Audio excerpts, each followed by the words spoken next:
Welcome to the Parent Guide to GCSE podcast. This is the second part of the interview with Dr. Mark King, who is the admissions tutor at Lucy Cavendish College at Cambridge University. So far he's covered everything from GCSEs, A-levels to the start of the process to get into one of the Oxford or Cambridge University colleges. And in the second part he goes on to talk through the rest of the process. So here we go. So we've got as far as the, hopefully getting an interview offer. What, if we talk specifically about the interview, what preparation needs to go into it? What's the interview about? What's the setup? How does the day look? In normal circumstances, I dare say this year, potentially, you're not entirely sure how interview day will be happening. Could be virtual, I suppose. So Oxford have already announced, have already stated publicly that all of their interviews are going to be virtual this year. Cambridge haven't yet made such a kind of clear-cut statement, if you like, as that, but we are anticipating that most interviews will be virtual this year. We are considering whether we wish to push the interview process a little bit back or extend it into the early spring this year for some subjects where there is benefit to interviewing in person. So what makes a fabulous interviewee then? Yeah, okay. So what makes a fabulous interviewee?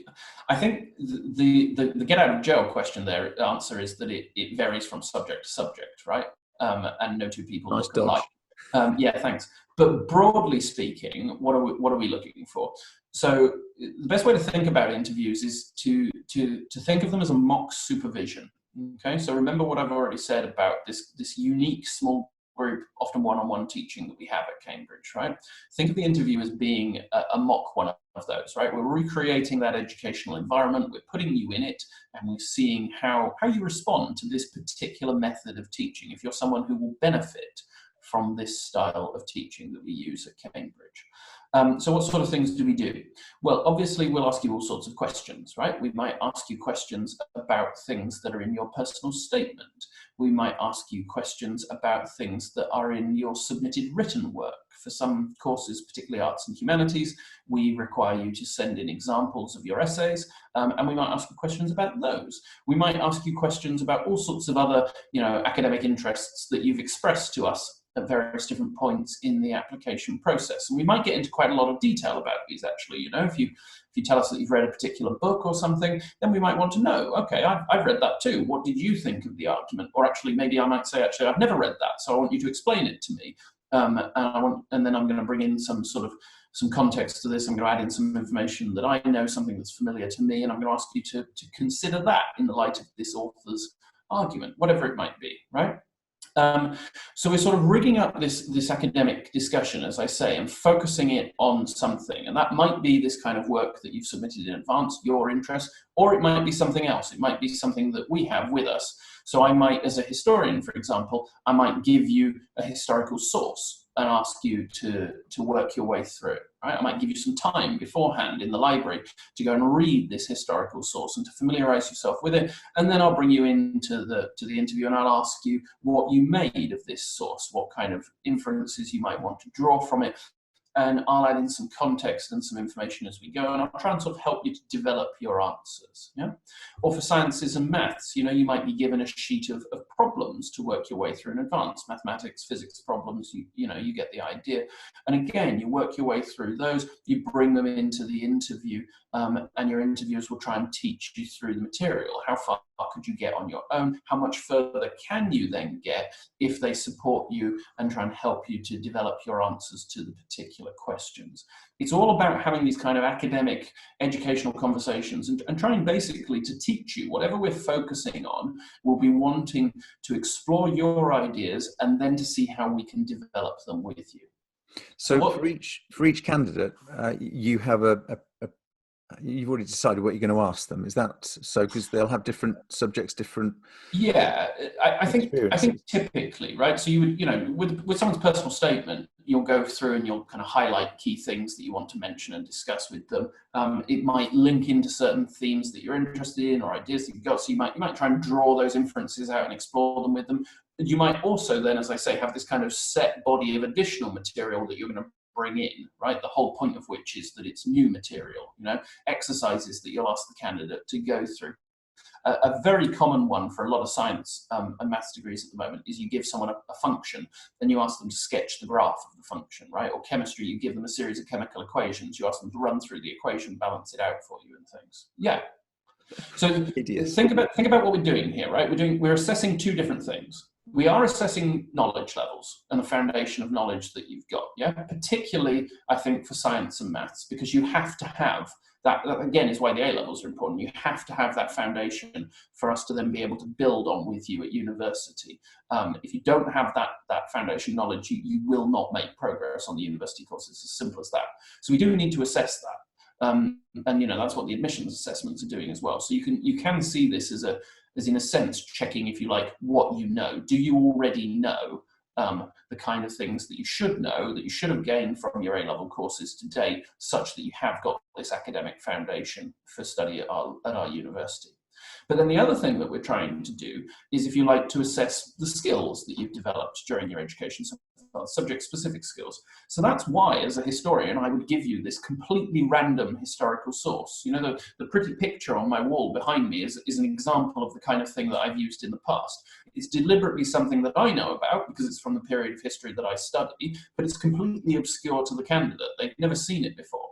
So I'm not there assessing their knowledge. What I'm doing is I'm assessing their ability, their skill as a historian to read a source in some way and to extract information from that source and to use that information to kind of develop an interpretation. And then I add more information in. I might challenge, I might support, I could do all sorts of different things.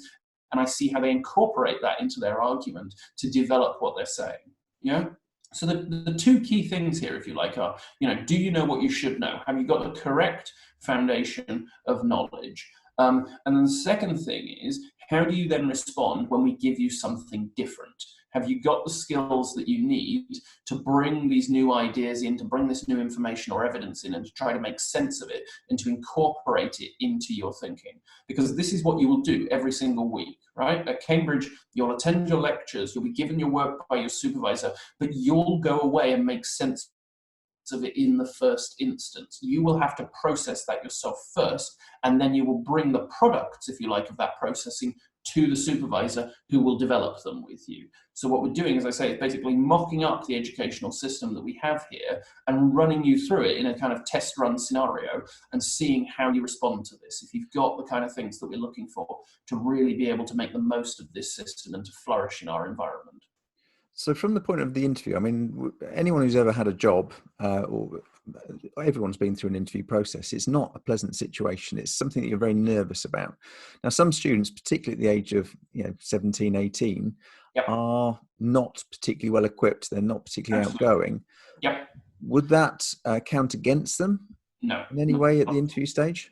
Yeah, so you're quite right. And it's also true, I think this is totally fair to say, it's also absolutely true that students' backgrounds can hugely influence how comfortable they feel, the kind of education they've experienced to date. Some students are in schools where these kind of academic conversations are taking place on a daily basis. Some students are in schools where they've never actually once expressed their own interest in the subject and what's at the foundation of that, right? So the interview has to take into account all of this and not in any way disadvantage anyone because of how they're feeling in that setting. So we assume that everybody will be nervous. We assume that everybody will stumble over their words. We assume that everybody will require help and support at some point in the interview. It's not at all about how you come across. And crucially here, let's also make a real basic point here. There's no dress code or anything like that, right? The number of people that turn up wearing full-on suits, and it's quite clear there's an interviewer that this is the first time this person has ever worn a suit, and all it's doing is just making them feel more nervous because they kind of sat tightly buttoned up like this, You don't need to do that. It's okay. It's not who you are. It's not how you look that we care about at all. It's what's going on up here. That's the only thing we care about. So don't worry about how you come across. Don't worry about how you're dressed. It's not like a job interview in that sense at all. You're not trying to impress us in that way. Indeed, and in terms of how sort of comfortable you feel, your interviewer may also actually be quite a reticent person. A lot of academics are by nature. That's absolutely fine. This is not in any way about, as I say, trying trying to give a particular impression of yourself. What students should always try and do if they're feeling nervous is just try as hard as they can to relax and just try to engage with the material, to let their natural intellectual curiosity come out and show in whatever way it shows for them, and just to try to engage with whatever they're being asked to engage with. If they want to ask for help, that's fine. If they want to express their nerves, that's fine. A lot of students tend to begin, you ask them a question and they want to put that little caveat in at the start of the answer. They often start by saying something like, well, I'm not sure, but maybe, or I've never studied this before, but perhaps, and that's fine. You can do that. That's okay. The crucial thing is, don't stop at I'm not sure or I've never studied this, right? Try and have a go. Try and work it out. Don't get over that natural reluctance that I know everybody feels. You don't want to say something stupid. It'll be thought of as being stupid. You don't want to say something wrong. We know that you're going to feel like that. It's okay. Just try and get over that reluctance. Engage with what you're being asked to engage with. Express what you think. Talk us through the thought process that has led you to reach that kind of conclusion, or even just talk us through your thoughts as far as you can take them. If you can't quite get to a conclusion, that's fine, and we will step in. We'll pick up on that thought process. We'll pick up on whatever conclusions you have drawn, etc., and we'll help you to develop them. Okay? It sounds very much relax and just try and enjoy the process. It's yeah.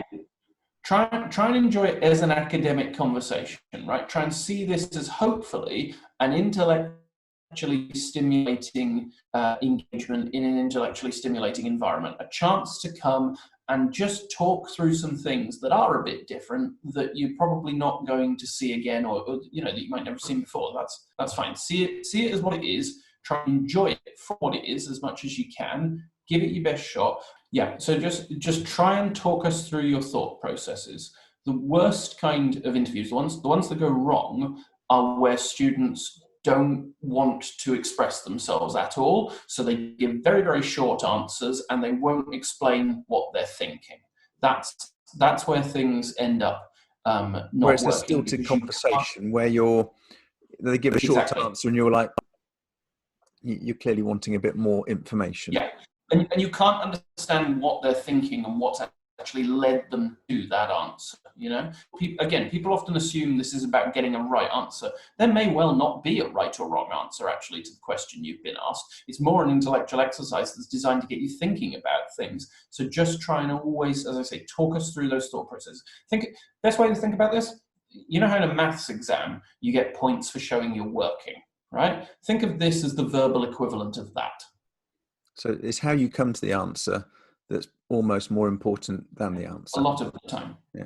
Obviously, science and maths, there will often be a right answer, but certainly arts and humanities, most of the time, if I might just be playing devil's advocate with you. I'm just asking things to sort of probe and test and explore different ideas with you. I don't necessarily have a kind of set response that I'm looking for from you. You say in response. It does sound to me like you actually, you obviously enjoy your job full stop, but the interview process is something that you relish. You really enjoy the ability to talk at an intellectual level with these, no doubt, incredibly gifted students. Yeah, it's fantastic. And actually every year you learn something from interviews. Every single year you interview someone and they say something and you think, I've never actually thought about it from that perspective before. That's really true. I'm going to go away and think about that a bit more. It's fantastic. And that's exactly what happens with supervisions when they come as well. That's why supervising is such a great experience, not just for the student, but also for the teacher, because you gain so much from engaging with a small number of students in a really direct and detailed way about this subject material. I mean, you've already said that the interview is, it's just one part of the process. Do you come away from interviews with particular candidates thinking they are absolutely superb, they need to come to my college? Yeah. And sometimes it will be ones that you thought would be superb from their paper application. And sometimes it will be other ones, right? Ones who you've looked at the application and you've thought, this looks like a credible candidate. I'm not sure. Let's see what they're like at interview. And then they absolutely blow you away. But crucially, don't take that to mean that the interview is make or break. Okay. I think interviews are important, definitely. And they do play a significant role in the decision-making process. but I think people often assume that this is a kind of stepping stone process and the interview is the final hurdle. And if you pass the interview, you get an offer. No. There will be people every single year who will have really strong applications on paper. They will have done well in their assessments, etc. But then they get to interview, and for whatever reason, it just doesn't quite work for them that day. Maybe they're really nervous. Maybe they, we end up talking about things that actually they really haven't got a clue about, and so they're struggling to engage, etc.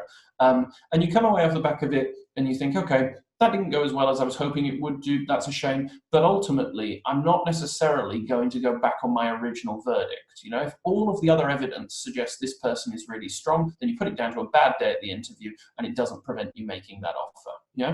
It can work the other way. You can have somebody whose paper file makes you think, no, I don't think this person's likely to be successful. And then either in the assessment or an interview, they completely blow it out of the park, and you think, actually, yeah, I want to give this person a go. I've seen something there that I like, and I want to make them the offer and give them that chance to demonstrate what they can do in examinations, and then hopefully admit them in the summer.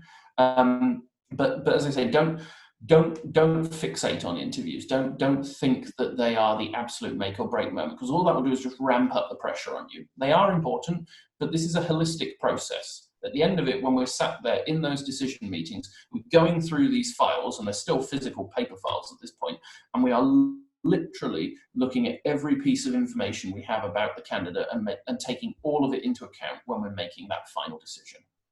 Fab. So that takes us on. If you're successful at interview, or not necessarily successful, if you've done enough across your entire application and you are lucky enough to receive an offer, when does that offer arrive, and what would a student typically do once they've got the offer in their back pocket? Yeah, sure. So at the moment, again, bear in mind that this year the timetable may end up being slightly different because of COVID, but in a normal year, what would happen is interviews would take place in the first fortnight of December, probably, and then you would normally receive your offer in mid-January. So the pooling process that I mentioned earlier, where applicants are exchanged between colleges, that takes place normally in the first week of January. It often begins on the 2nd of January, which is lots of fun for all of us, as you can probably imagine. And then we make our final decisions. We narrow down to a final cohort, direct applicants, poolies, etc. And those decisions go out in January. And that can be, as I say, one of three outcomes, right? Yes, you've been accepted, made an offer by the college you applied to. No, unfortunately, you've been rejected. Or, yes, you've been accepted, but it's not by the college you applied to, it's by a different college because you were pooled and your application has been taken out of the college, out of the pool. Yeah. We do also, where people have been pooled and have ultimately been unsuccessful, we do let them know that happened. We want them to know that we thought they were a credible applicant and we tried our best for them. Yeah. Particularly because often at that point we'll be talking to those people potentially about adjustment as well, and reminding them that they may well have this opportunity for additional consideration later in the process. So even if they've been rejected, still work incredibly hard because... Absolutely. Get the grades and it may well be worth it. Yeah. How is adjustment different to clearing then?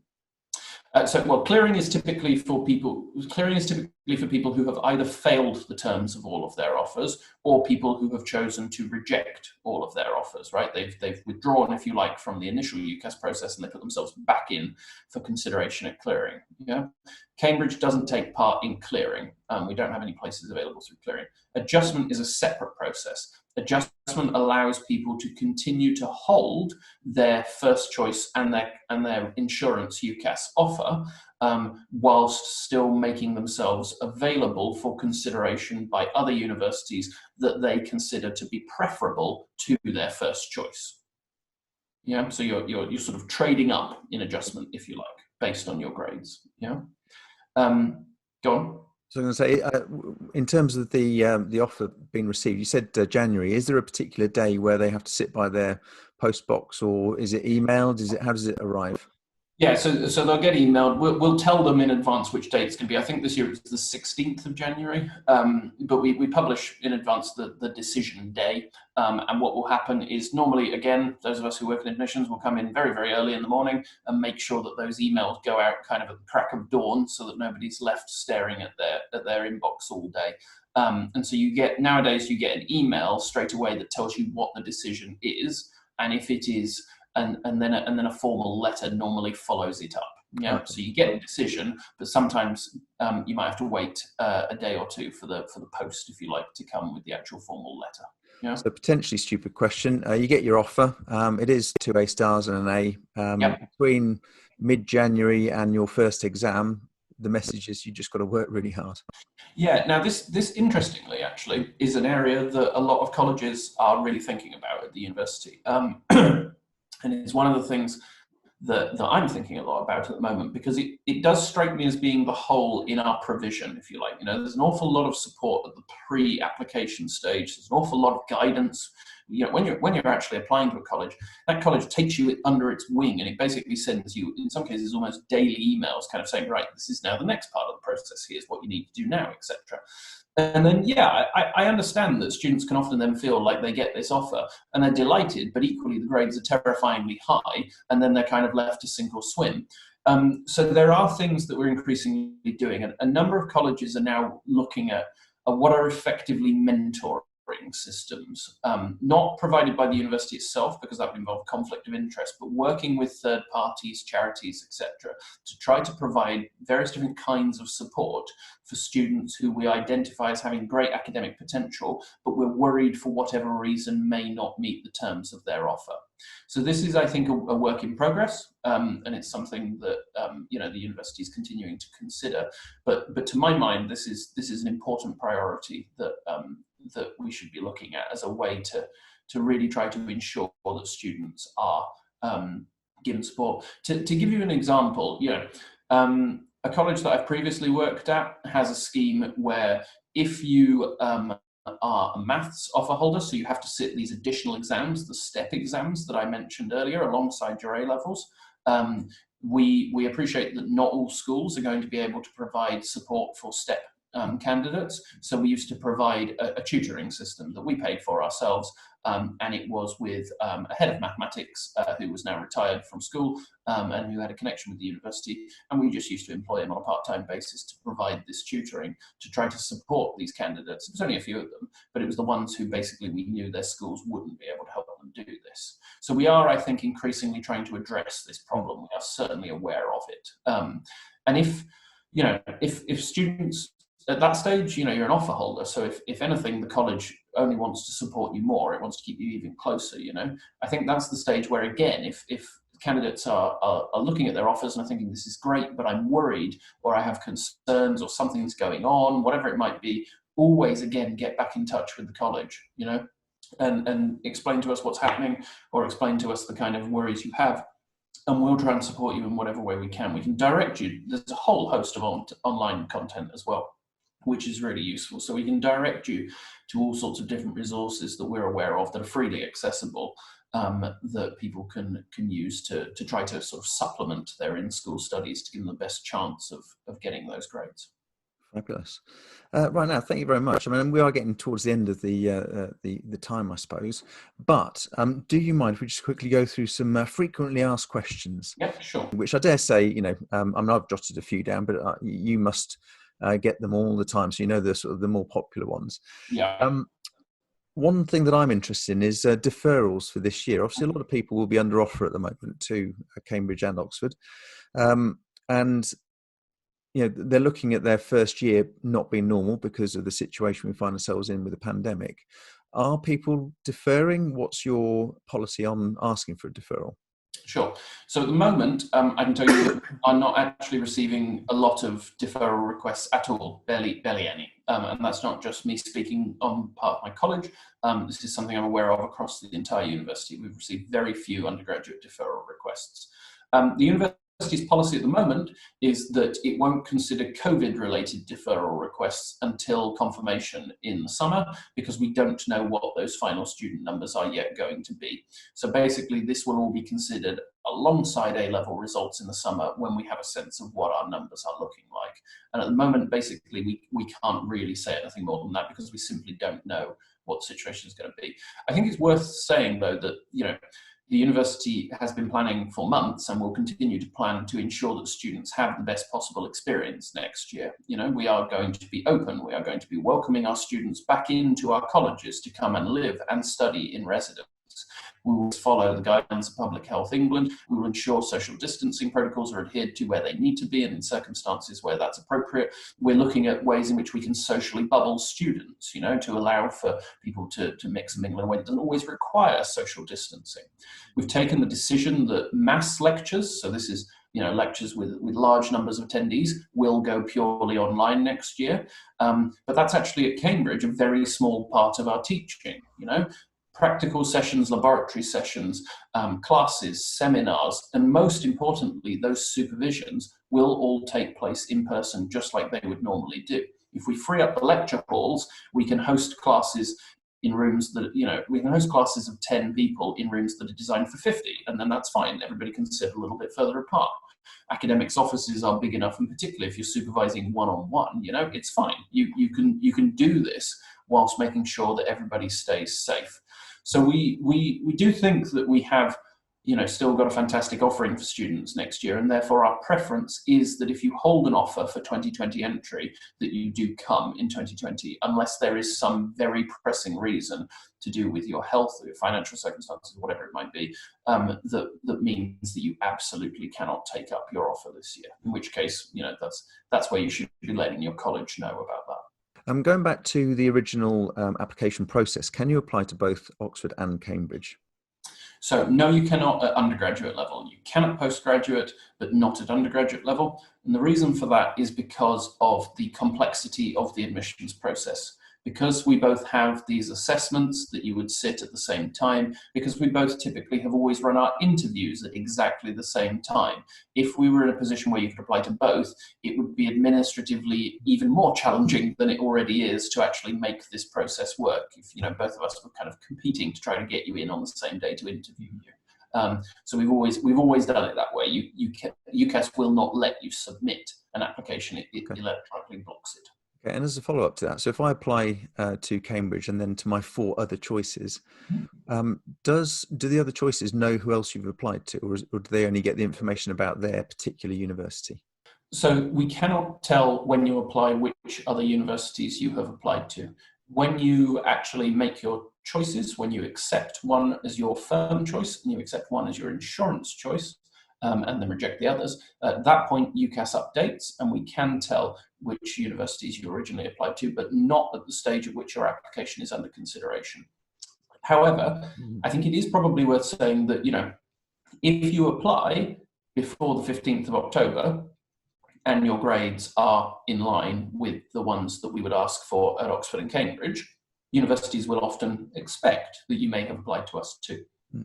But in my experience, that has never caused them to treat anybody differently. No university is in the process of not making an offer to someone because it's worried that they applied somewhere else. We're all interested in getting the students that we want to admit to our university and getting the students that we think are really strong. So don't worry that by applying to Oxford or Cambridge, you will thereby somehow disadvantage yourself at another university. It just doesn't work that way. Okay. And going back again to personal statements, work experience for an Oxbridge personal statement, is that important? So for Oxford and Cambridge, I think it's fair to say that work experience is probably less important than it is at other universities.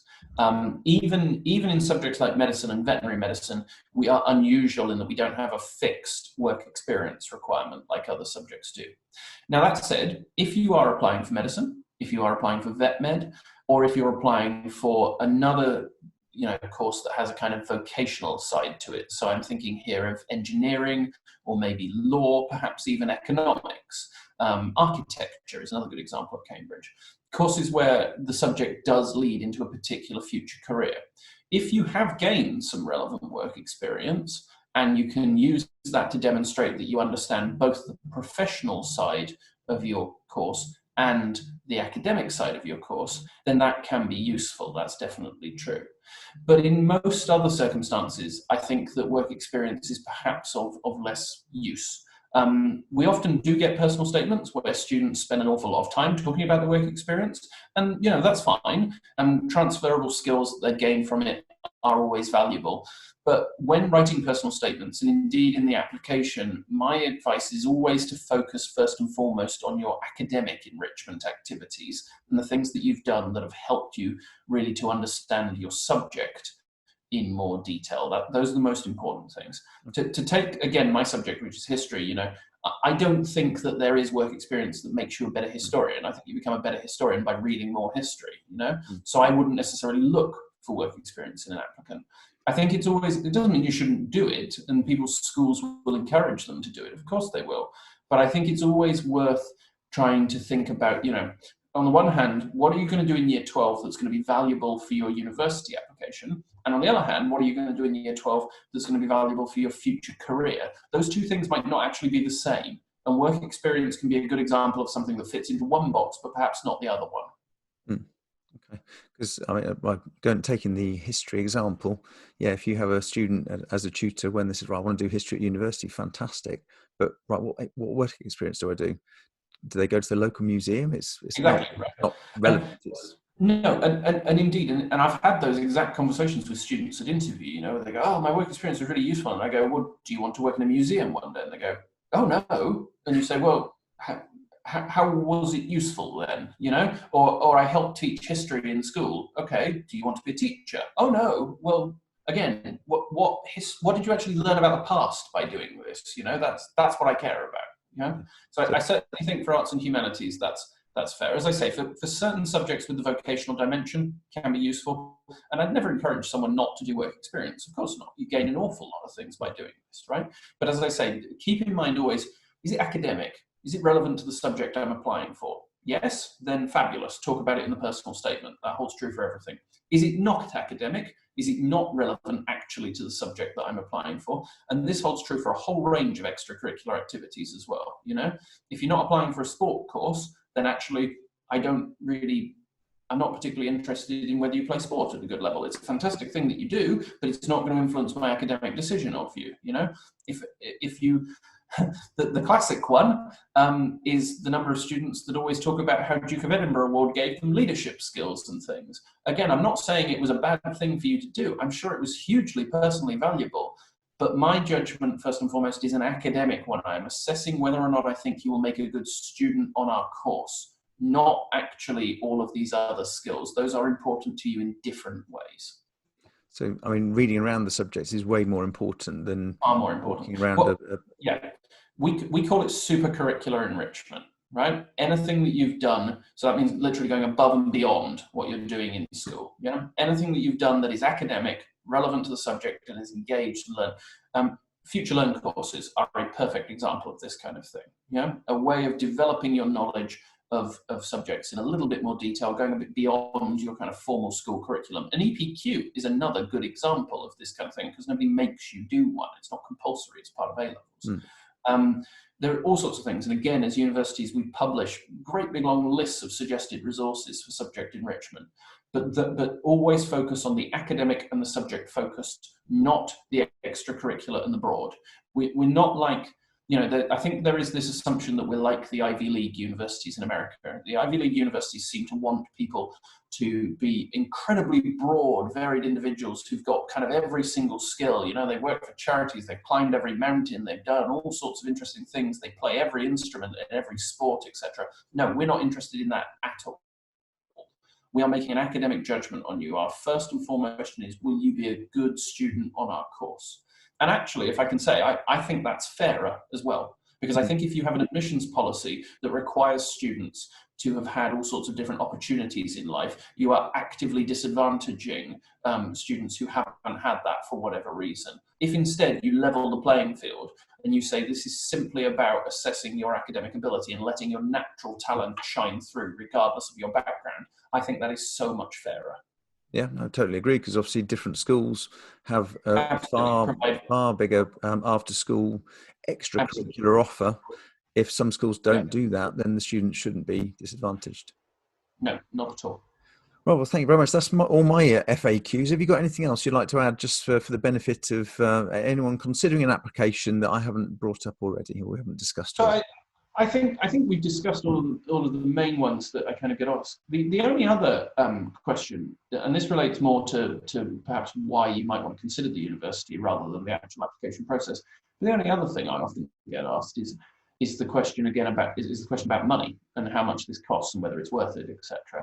So just to make a couple of key points here, Oxford and Cambridge are no more expensive to study at than any other university. Our tuition fees are regulated by the government. They are the same as more or less every other mainstream university in the country. The main cost, whilst you're with us, obviously, is actually then your living costs. And again here, this is where actually Oxford and Cambridge are different. Not different being more expensive, but in many cases, different being less expensive. As I've already mentioned, as a member of the college, you live in college-owned accommodation for the duration of your undergraduate course. And that's really great because it means we can subsidize your costs. We can keep your costs as low as possible. You don't go and rent privately in our cities, which can be expensive to live in. You live in your college at a rate which is dramatically lower than the market rate for accommodation in the city. We don't ask you to choose, a catered hall of residence or self-catering. You have access to kitchen facilities. You have access to the college cafeteria. You can choose to do what you like on a daily basis as suits you. And the other thing is that Oxford and Cambridge, because they are wealthy institutions, have a far higher level of student support available. So we have centralized bursary schemes that students are automatically put on the basis of their student finance information. That mean that students who need financial support receive financial support from the university. Every single Cambridge and Oxford college then also has its own program of hardship support, of grants and bursaries and prizes and you name it. But basically underlying all of this is a cast iron guarantee that no student should ever drop out for financial reasons. If the university has made you an offer, if your college has made you an offer, it wants you to come and study with them.